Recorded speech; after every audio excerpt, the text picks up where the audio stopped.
Hello. In today's video, we are going to be discussing the differences between Fox 1, 2, and 3. I'm sure in videos or movies you've heard the phrase Fox 3 or something like that. And it isn't just a little catchphrase pilots say. It has meaning. Each Fox has a missile type associated with it.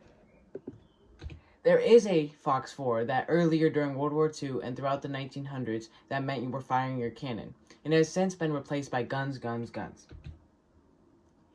Fox 1 means you are firing a semi-active radar homing missile, or SARH. What do all those words mean? The missile uses the aircraft's radar to make sure it stays on target, so you must keep a lock on the target for the missile to be effective. Essentially, the aircraft uses its radar to light up, known as painting, the target, and the missile's homing system will see that radar illumination and target that. That is why you must keep a lock on the target. To evade, use a combination of evasive maneuvers and deploy chaff. Some examples are the American AIM-7 Sparrow, but has been retired from air-to-air service in replace of the much more capable Fox 3 missile, the AIM-120 AMRAAM. The Russian R-27R is a semi-active radar-guided missile that would fall under the NATO brevity code Fox 1. Other examples include the Chinese PL-11, French Super F-30D, and the UK also uses the AIM-7. Fox 2 is a type of missile that is heat-seeking, otherwise known as infrared-guided missile. It locks onto the heat of an aircraft's engine. This is a fire-and-forget weapon that is best used in close dogfights. Because this missile is not radar-guided, you must make sure there are no friendlies are near, as the missile cannot differentiate between hostile and friendly, so it may go for your ally's aircraft instead of its intended target. For better probability of a successful hit, it is best to shoot when your enemy's aspect is cold. This means that their nose is pointed away from you, so the engines are pointed at you. But the later variants of the AIM-9 Sidewinder, the American heat-seeking missile, are all aspects, so no matter what direction. But it is still best to aim during the cold aspect if possible. The best countermeasure is going to be flares, which are essentially bursts of light and energy that catch the missile's attention. Another evasive maneuver is on clear days to fly across the sun apparent to the missile's direction. The missile can technically lock onto the sun, losing interest in you. Although the AIM-9X has a countermeasure to this classic move, it actively realizes the sun is way too big to be an enemy aircraft and is actually smart enough to continue after you.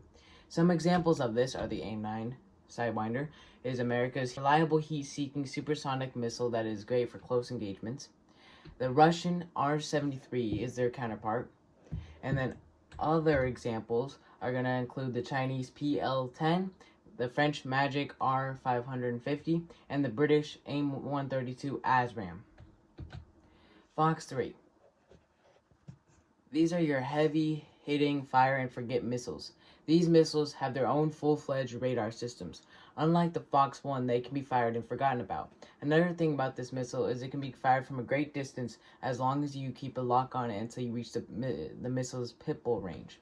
The pitbull range is basically the distance from the target the missile must reach before its own radar takes over. Once you're in that range, you can fire and forget. For example, if the current weather conditions and target position mean the pitbull range is 15 nautical miles, you can fire beforehand, but you must keep a lock and stay with the missile until you reach that 15. Then the missile goes pitbull and its onboard radar systems take over. The most common Fox 3 missile is the AIM-120 AMRAAM. This American missile, nicknamed the Slammer, surely earns its name, but it's expensive and takes time to build.